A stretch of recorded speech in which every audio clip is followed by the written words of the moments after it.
tombona ho aminareo hatrany ny fahasoavan'i Jesoa Kristy Tompontsika. Amen. Nandeha afaka araka hivavaka isika. Ry Tompo raina any an-danitra isan'andro dia tsy mitsahatra izay ny miantso anao raha vao mifoha tahaka an'izao, satria tsinotsinona amin'ny fiainanay raha misaraka aminao izahay. Koa mba ahafahanay hatrany miara-dalàna aminao Tompo, dia indreto izay manavao indray ny fanoloranay ny fiainanay mba hanjakanao. Koa ity izay Tompo tantano ampio anao ny sitraponao, ary hanome voninahitra anao amin'izay ataony rehetra. Amin'ny anaran'i Jesoa, amen.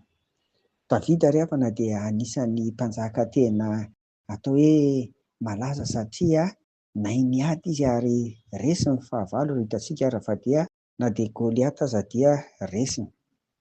Kanefa tsy mitoky amin'ny fahaizana izy, tsy mitoky amin'ny heriny izy, tsy mitoky amin'izay hoe fitaovam-piadiana ananany izy na nitetika hoentiny miady, fa izao raha andeha hiady izy dia tena matoky tanteraka fa ny fandreseny dia avy amin'Andriamanitra. Mino tanteraka izy fa raha andeha hiady dia ilay mpandresy araka ny lohahevitra antsika, mpandresy ny Tompo dia io no miaraka aminy ary io no mampandresy azy. Tsinotsinona ilay nambara teo am-piandohana teo hoe fahaizana, talenta, fitaovam-piadiana sy ny sisa, tsinotsinona ireny eo anatrehan'Andriamanitra, ary raha ireny notrokiana dia zava-poana. Kanefa izao koa tsara marihana fa ny fahavalon'i Davida dia natrehany.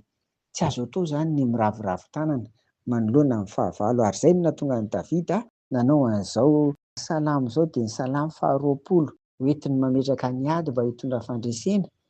Dia andeha ry havana ho vakiana izany amin'ny anaran'i Jesoa hoe hiaino anao anie Jehovah amin'ny andro fahoriana, hitondranao any amin'ny havony ny anaran'Andriamanitra Jakoba, ahatonga famonjena ho anao avy amin'ny fitoerana masina izy, ary hanohana anao avy any Ziona. Hatsiaro ny fanatitra ho aninao rehetra izy, ary hankasitraka ny fanatitra doranao. Hanome anao araka ny fonao izy, ary hantanteraka ny fisainanao rehetra.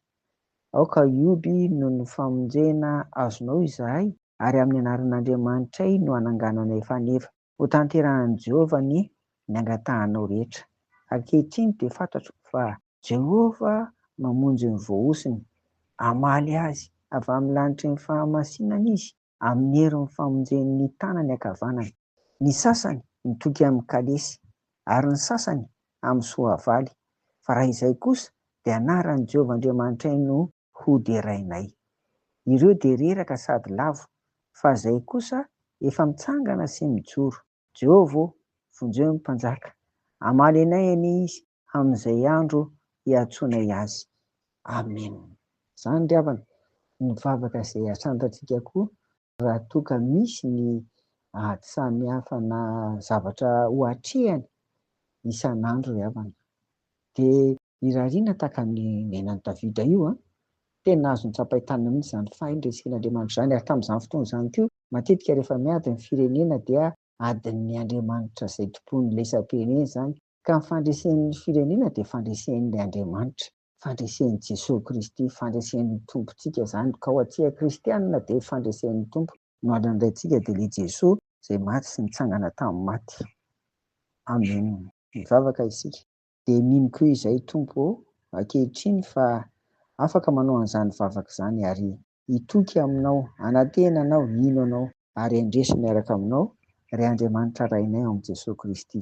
Dia amin'ny anaranao no anaovanay an'izany vavaka izany. Amen. Ho aminareo ry havako, ny fiadanan'i Jesoa. Amen.